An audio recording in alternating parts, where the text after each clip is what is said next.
Record. ఇప్పుడు ఆర్బికలు కానీ, సచివాలయాలు కానీ, హెల్త్ క్లినిక్ కానీ, కొన్ని రోడ్లు కానీ 2 కోట్ల అభివృద్ధి ఇచ్చాడు ఈ 4.5 ఏళ్ళు 5 ఏళ్ళలో. అంటే దాదాపు ఈ అంగిరెడ్డిగూడెం గ్రామానికి 21 కోట్ల రూపాయలు జగన్మోహన్ రెడ్డి గారు ఇచ్చారు. 21 కోట్లు.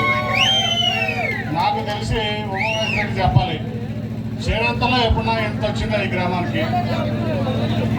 ఎప్పుడన్నా మన భారతదేశానికి, మన దేశానికి స్వతంత్రం వచ్చిన తర్వాత ఏ రోజు కూడా ఈ గ్రామానికి కానీ, ఈ నియోజకవర్గానికి కానీ, ఈ రాష్ట్రానికి కానీ ఇంత సంక్షేమం, ఇంత అభివృద్ధి చేసినటువంటి పరిస్థితులు ఎప్పుడు కూడా లేవు.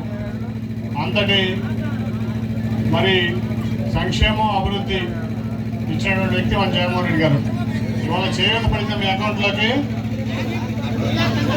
చేయూత